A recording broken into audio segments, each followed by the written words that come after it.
Hi, everybody.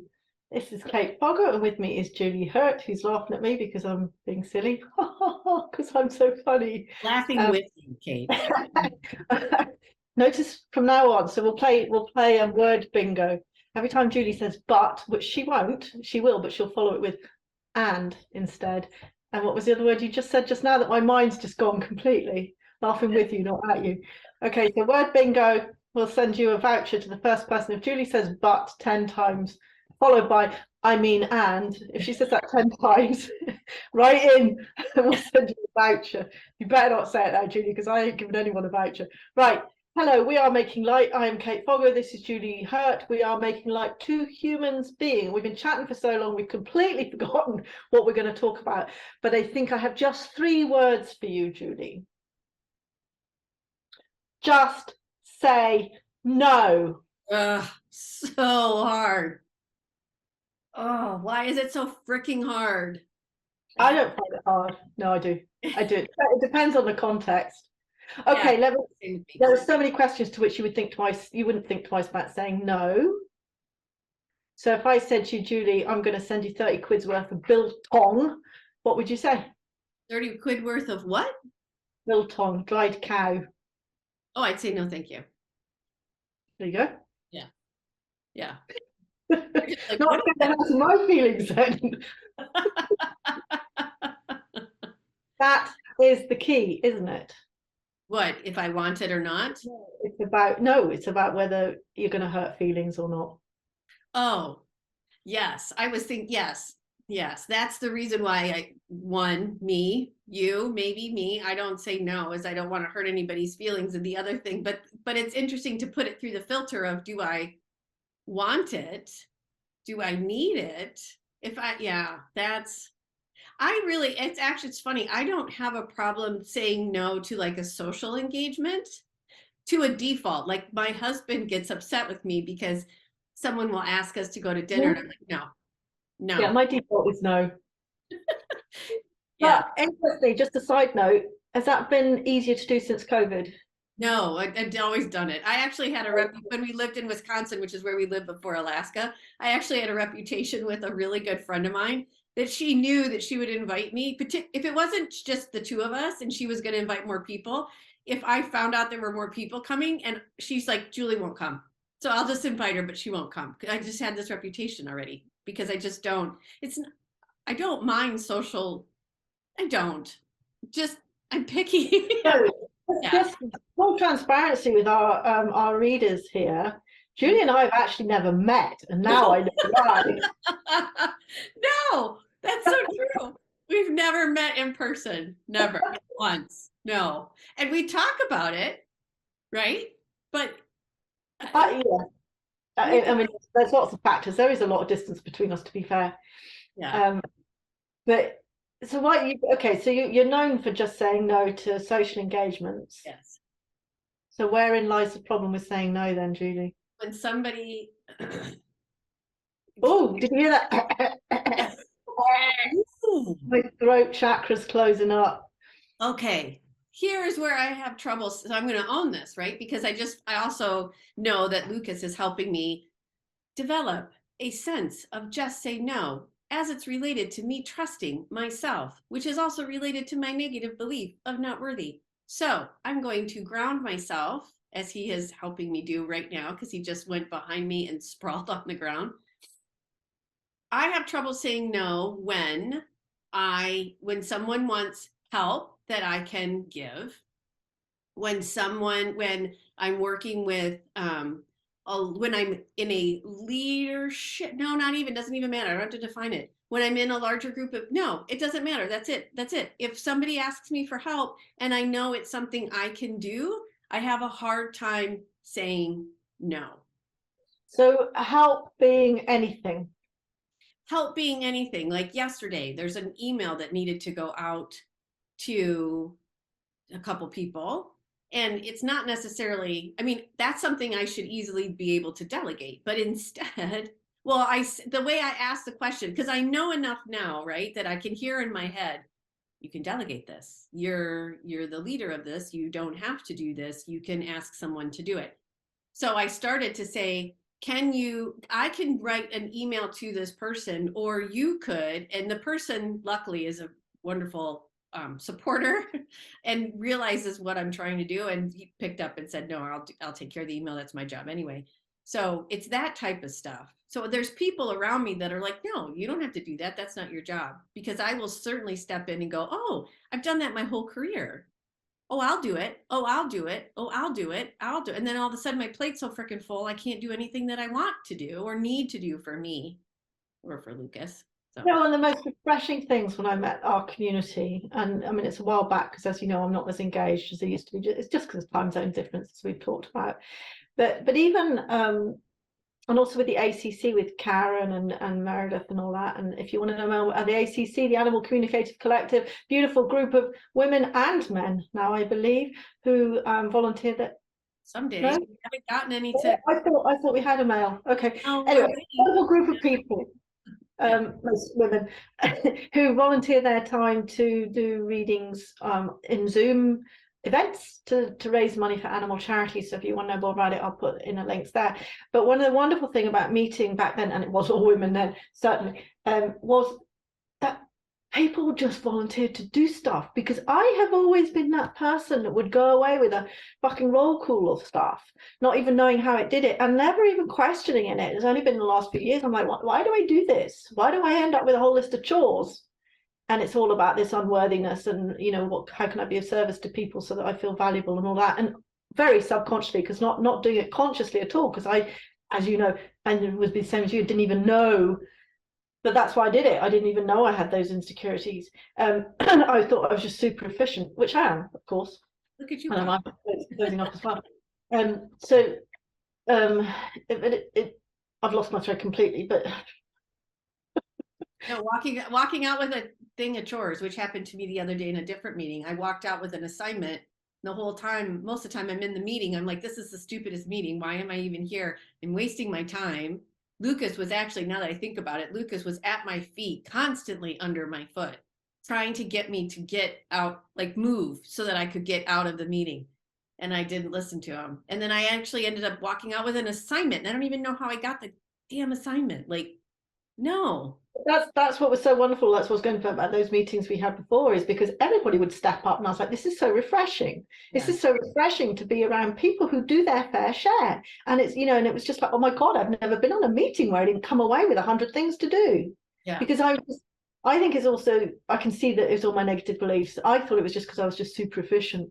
And also because you're just like, part of it is just fucking give it to me and move on, because people just agonize about stuff. And you're like, I'll do it, move on. I'll do it, move on. Yeah. Yes, so, I have that too. I hate that. It's just, you can see something needs to be done.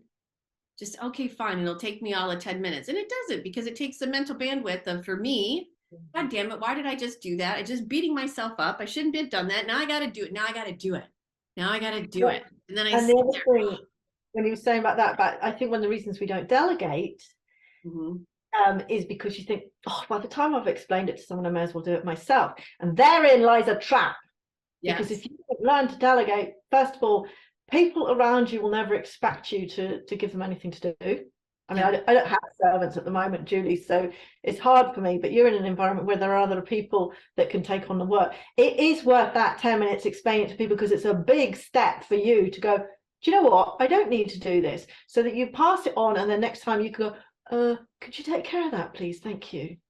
You know, it's a trap, because you just think it'll be quicker to do it myself, or they won't do it right, but yes. Yeah. Ugh. And the next big thing, so that's a lot of that is habit, I think.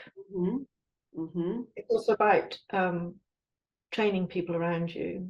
If you've always been the person who does everything, it never occurs to other people to step up. And to be fair, some people don't want to step up because they think that's your thing, so they don't want to step on your toes. Yes. No, you sit there all resentful, and yet there's other people that would actually be quite happy to do the job, but are too scared to step on your toes and ask to do it. Yeah. And it's so important. No, it reminds me, like, okay, so long ago when Dr. Phil was on Oprah, this is before he had his own show and whatever, and things kind of went a little weird. But anyway, Dr. Phil used to say, he used to say, you teach people how to treat you. And I don't know if he's the one that originally came up with it, but totally. If I teach people that I'll take on all the crap, then I'm going to take on all the crap because they're going to let me. They're thinking, oh, she likes it. Oh, don't worry, Julie will do it. There used to be when I was a kid, there was a cereal commercial, a commercial for a cereal, and it was this kid who didn't want to eat something, and he's like, "Give it to Mikey, he'll eat anything," or "Give it to Mikey, he'll eat." I'm Mikey, freaking Mikey. And then of course there starts. What's interesting though about that is hear your resentment in saying that, because I'm like that, and yet the reality is there'll be other people that go, that fucking Julie, she always does everything, she never gives everybody else anything to do, she never gives me a look in, there'll be other people with their own issues that will be like, why doesn't she let me do anything? What's wrong with me? Does she not trust me? Whereas we take it like, oh fuck, you're a bunch of lazy bastards, I'm having to do it all. And it's not, it's because you've gone, I'm capable, I will do everything. So it is very much that we teach people. What was it you said? Teach people how to treat you. Yeah. And when you're overwhelmed and you're resentful, you don't see the fact that actually other people would really like to help, but you're too fucking scary. Like, oh, wouldn't dare interfere. And I've been guilty of that. You're like, oh, I don't want to go there, I don't want to step on any toes. Yeah. But the juicy one, I don't like the word juicy. I've something really gone off it, actually. It's somehow a bit Eva Baronius was saying juicy, and I was like, what is it with everybody and juicy? Chewy bits. Let's talk about chewy bits rather than juicy. Yeah, I like chewy. That's fine. Yeah. So it's a really chewy bit, Julie. Letting people down.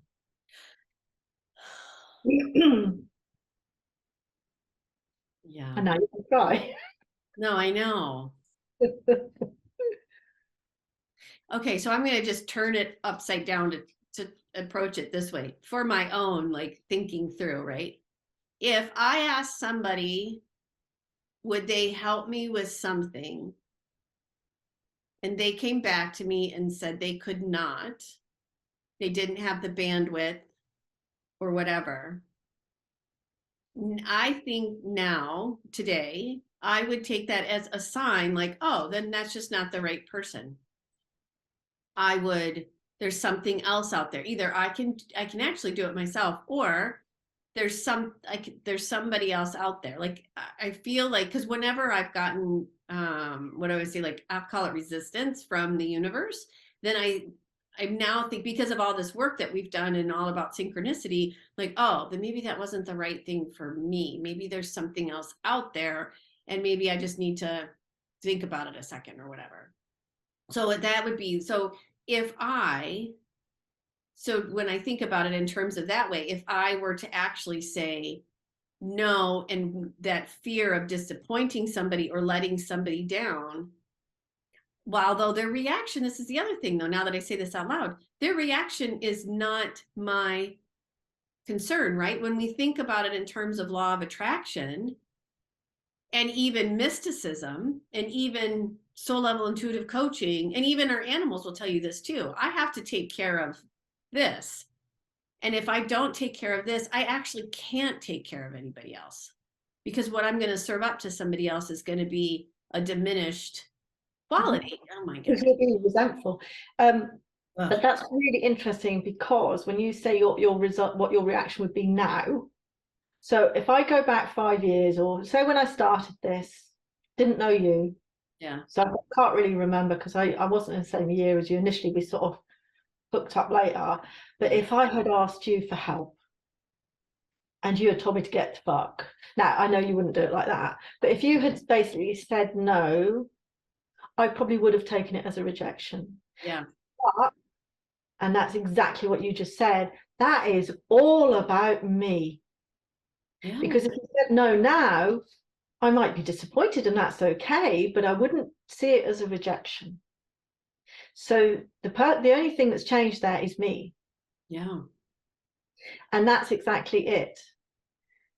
Yeah. Yeah.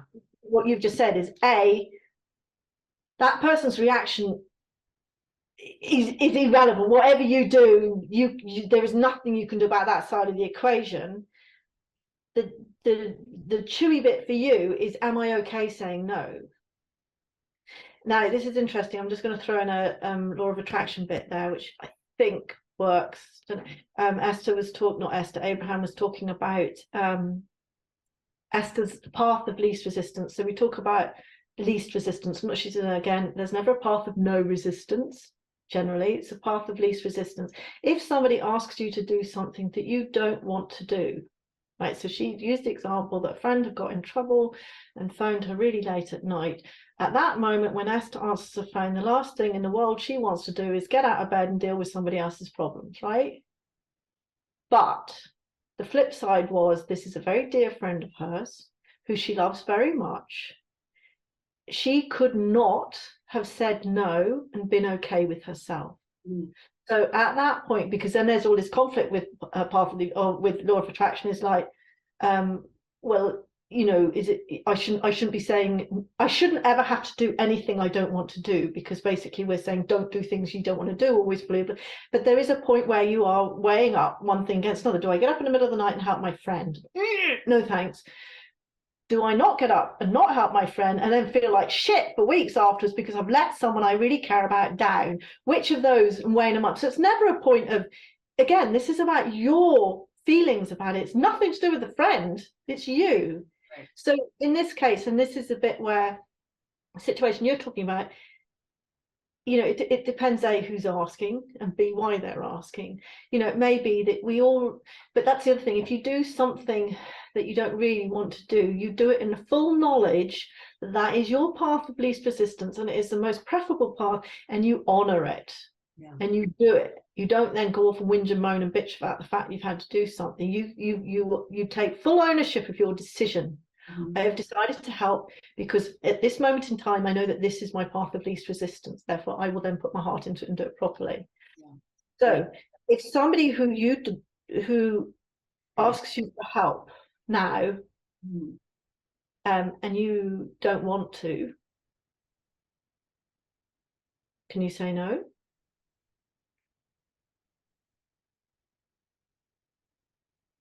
Can I say no? Here's what I and Julie, it's just how much you're going to be about doing it. No, it's hard. I guess I'm admitting that it's hard, right? I mean, it's not, I can't unequivocally go, oh yeah, of course, like, then I'm cured, you know, like, it's like. No, but so here's the difference between, I would really like to help you, but at this moment in time, I don't feel like I can give you the attention you need. Or, no, fuck off, how dare you ask me? I mean, there's a million miles between that. No, I know. And it's still me right now in this moment coming to terms with, okay, this idea of disappointing. I hear all the things you said, and I absolutely agree with all the things you said. Hear it all, and it's all in here processing.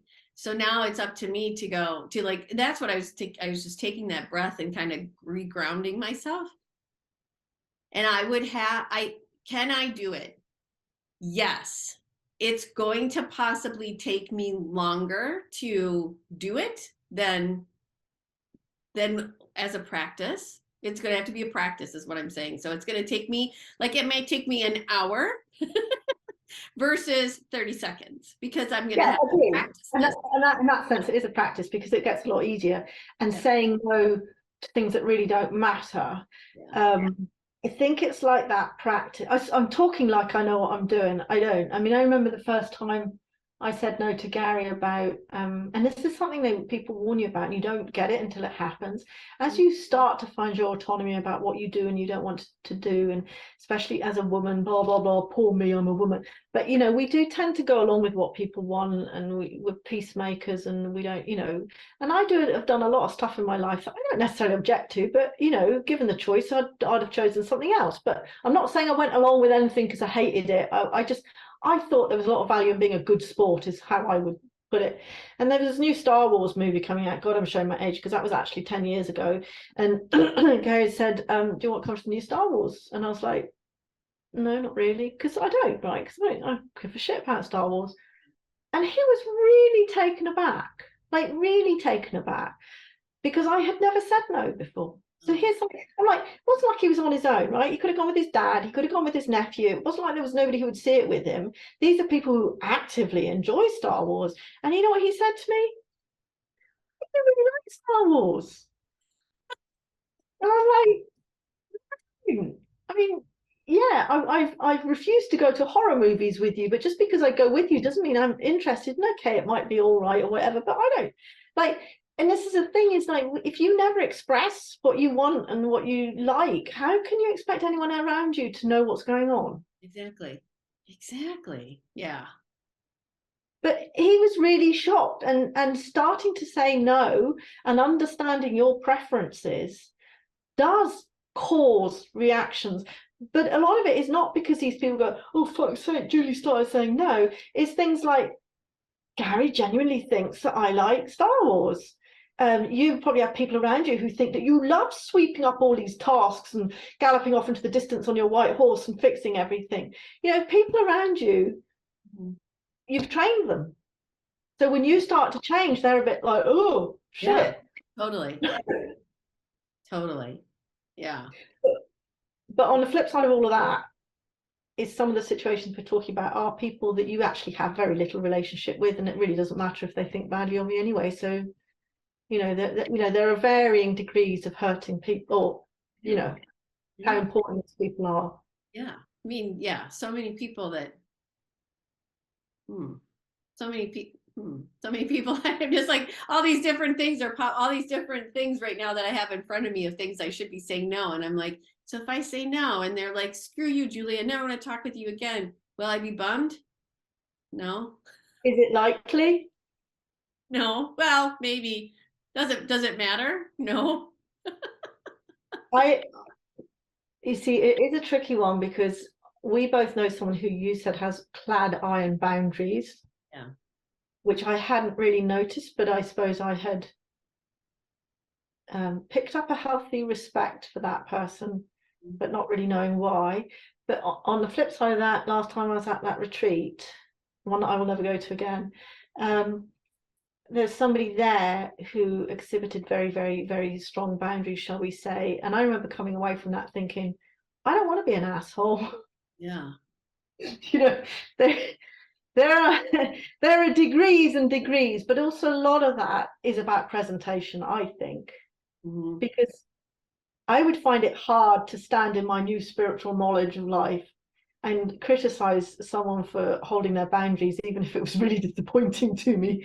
But I still might be hurt. It's about to what degree I would be hurt, and about recognizing that my hurt is, I don't know, it's not rejection. Do you know, I'm not saying I would never be hurt now if someone said no to me. Yeah. Yeah, and I'm thinking like back, and I can see like, well, they wouldn't do that for me. And I can see me in the past, like mocking them or whatever because they said no. But and then I look at that, that's not that I wasn't necessarily so aware of what that actually meant to, like, it reflected on me. And so now that, yeah. And there's also, go ahead. Well, no, you go on. I was gonna say there's also like people that I admire are really good with boundaries. So there's a teaching element in it too. So I'm learning from them. Oh, I need to do it from me. And then there's a teaching element of it for doing it for me with people coming up, behind me. I'm thinking about people that have worked with me in, my career and stuff like that. It's just like, parents teach you stuff. It's the same type of thing. The elders teach you stuff. And if we don't teach people, if we don't do it and then we don't teach people, then we're going to be in a boundless world. Woof, we're already nasty. We're already well, you know what's amazing is that you and I actually are talking about the word boundaries if we know what it means. So this is progress. Oh, thanks. Yeah, no, because I used to think Gary, my husband, was a completely selfish bastard, because Gary I'm not saying he wouldn't put himself out for people, he would, but he won't go along with any random shit just because he absolutely will not. He's an automatic no socially, unless it's a particular group of people and he chooses to be there. And I used to think, God, he was selfish. And I used to be embarrassed for him to the extent that I would overcompensate with his parents because he didn't want to engage with them, that I would overcompensate for him. And the irony is now is Gary's absolutely right. It was me who had issues. Whereas I can still, even now, I can still get stroppy about this and go, yeah, well, it's all right for you and your fucking boundaries because it's mugs like me that have to mop up after you because you don't want to do this and you don't want to do that. And it's muggins here that's going to have to do it. Because that is also true. Because in the past, if there were people who said no or wouldn't go along or wouldn't do things, it would be me sweeping up behind them doing all the stuff because I had no boundaries and I wouldn't go, well, actually, frankly, this is not my issue. You know, if she doesn't want to do it or he doesn't want to do it, I'm really sorry, but I can't either. I could never have been that person. So in me is that built, and we talked about this resentment of other people who had ironclad boundaries and who'd say no. And a big one of those is Gary. And that's the irony, is that I am learning from my husband. Unthinkable. Yes, I'm having the same situation because Brad is really good about setting those and saying no to like freelance work. That he's like, no, he's like, that'll be a shit show. I'm not doing that. And I'm like, and he's always right. He's always right. And I'm like, really, you should help him. I mean, look what you can do for him. And he's like, no, I'm not doing it. I've got other things I need to do, like mow the lawn and whatever. I don't know.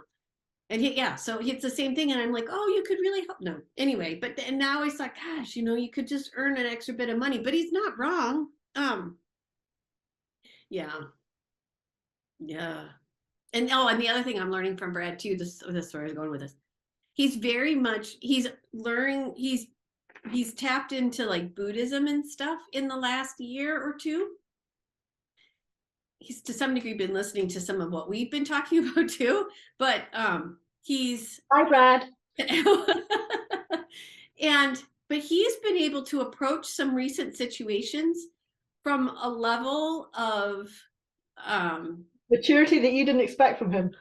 That I don't possess. And I'm looking at him going, holy buckets, look at you. Like, I'm really proud of him and I'm really excited for him. And then I'm also like, God bless America. I'm like, he's better than me.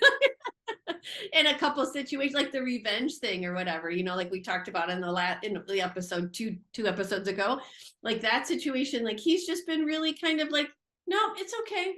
It's not, that's their decision, not mine. And I'm just like, wow. Because here's the thing, 5 years ago, well, even still, but when I first met him, even like 24 years ago, he had this chip on his shoulder and man, you touched it, just like bing, boom, he would blow up. He had an anger streak. And now he's just like, oh, that's their reaction, not mine. And I'm like, who do we have to thank for that? Say what? Who do we have to thank for that? Well, I'll give myself a little credit. I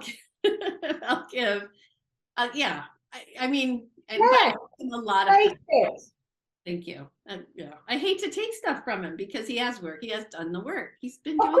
Of course he has. But if you hadn't been pushing the boundaries of change, he wouldn't be, might not have been, okay, he could have got there on his own, but you are surrounding him with it almost 24/7 about he can't really ignore it, can he? And oh my God, he actually learned something. I got something like that from Gary the other day and I'm actually sitting there going, like, what's happened here? I can't remember what it was. It was like, oh my God, I can't remember what he said, but it was something like that. And I was just like, what's happened to Gary? Who's buried my husband in the garden? And who's this? Right. Well, and I know Danielle has said, our wonderful teacher, Danielle, but I also think, I know you it reminded me this too, that as we work on ourselves and make these incremental changes, as we understand our negative beliefs and we're aware of them and they loosen all the things, right? And what our animals are, all the things, the people around us will also change because just from our change. So we don't have to worry about changing them. No, you can't change them.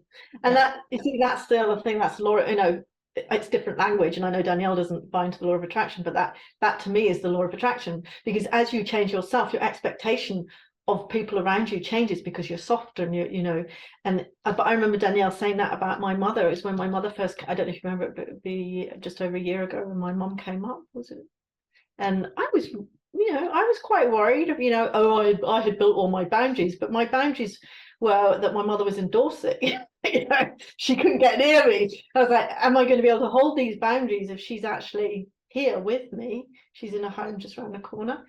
And when I went to see her, she was just like a different person. And I was just like, oh my God, I love this dementia thing. Don't get me wrong, I wouldn't wish it on anyone. But actually, my mother's happier than I've ever known her to be ever in her entire life. Now, I haven't known her entire life, but I've known a lot of her adult life.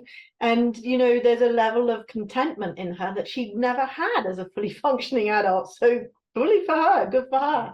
And so she's softer. She has her moments, but she is softer. And when I told Danielle this, she's like, well, you've changed. Like, I'm attracting something different from my mother now.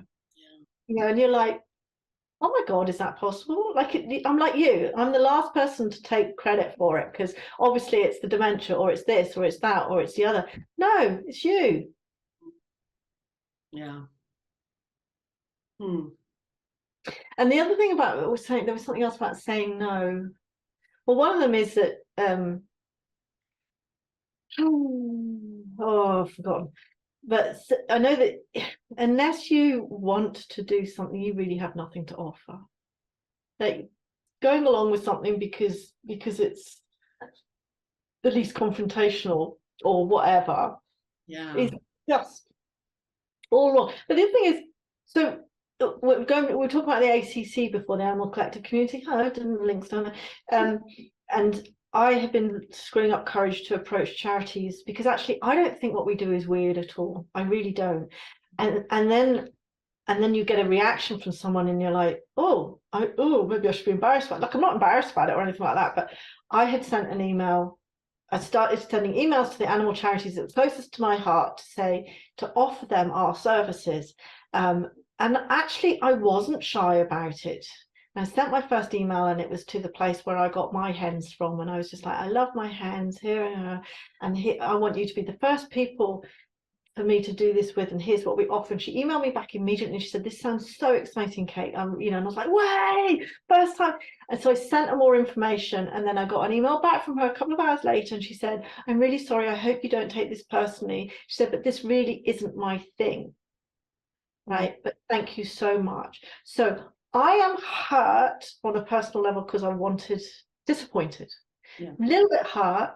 But you know what? She was so genuine, authentic, polite, grateful, but sorry, this is not my thing. So it has knocked me a bit, because I didn't think it was a thing until she said that. But I get it, because there are a lot of people who go, well, what's all this about? This witchcraft that you do.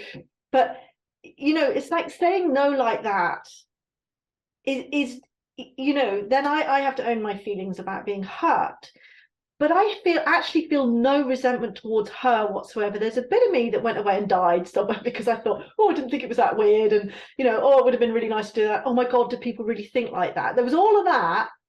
But I think nothing but respect for her. Yeah. Yeah. And that's the difference, because it was how she delivered it.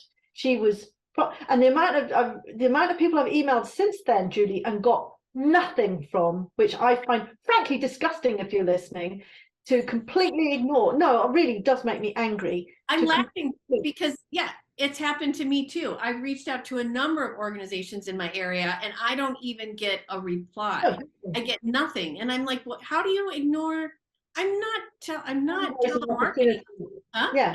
A fundraising opportunity where volunteers, and they're handcrafted. It's not a blanket email. It's a handcrafted. Here's what we do. Here's more information. I would really like to work with you. You get 100% of the profits. Sent it to a fundraising email address. If you have ideas for fundraising, please email here. This is the British Hen Society in Britain. If you're British, sorry, it's a British hen welfare. I don't know who you are, I can't remember, but these are big organizations, and they don't even have the courtesy to respond. So if anybody is listening, please, A, that's so rude, and B, oh my God, how much money did you raise at the last one?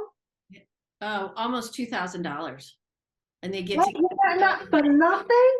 And they don't have to do anything. They just have to, it's a couple meetings. It's a couple meetings, and it's they have to, you know, promote it on their social channels, as we will too, and then they get 100% of the proceeds. We don't keep any of it. and we just love doing it. I know, and it's so cool. I don't, anyway, let's not go down that, because that pushes all my buttons. But that's what I'm saying, is if it's delivered, if a no is delivered in an authentic, I know that we hate the word authentic, but if it's delivered with love, Yeah. there's no resentment there. There may be disappointment, that's okay. You know, who wouldn't want you to help them? Also going to be disappointed, but you know, they'll get over it. Yeah. So, okay. All right. So with that, I think I'm going to go practice saying no, just saying no a little bit more. Okay. I'm actually going to write about it. I'm doing like this little writers community, just doing with these little prompts. I'm actually going to write about it. Okay. All right. So we're good. Okay. I don't know. Yeah. Or maybe rephrase it as just say no nicely. I don't know. Well, of course, nicely. Yeah, of course. That's inherent. That's part of my brand. No. Anyway. I hadn't noticed. I think Julie can be quite direct when she wants to be. That can be. That doesn't mean I'm not nice. Badass Julie. We love badass Julie. Yeah, but that doesn't mean I'm not nice, does it? Does it? I No, guess. no, not nice. We don't like the word nice. We used to get told off at school for saying nice? Oh, you know, nice actually can make you sick. That's another topic we can talk about another day. Mm-hmm. Okay. Yeah, yeah. Oh my gosh, I've got so much. Okay, we're gonna end this here because we'll just go on and on and on in all the rabbit holes. So thank you everybody for joining us this week for Making Like Two Humans Being. I'm Julie, here with me as always, the fabulous, no saying Kate Foggo. Please, if you haven't yet so far, subscribe to our channel so that others can find us. Please like this episode so that others can find it. If you have anything to say about this episode, please put it in the comments so that others can find us. As you can see, we're growing our audience. We want to reach more people. We want to have a bigger dialogue with everybody. So engage and let us know what you think. You can also follow us on Instagram and Facebook. You can also follow our own social media channels, all the other stuff. So we hope to see you next week. We release these every Friday. So we hope to see you next week here on Making Like Two Humans Being. Take care of yourselves, and we'll see you next time.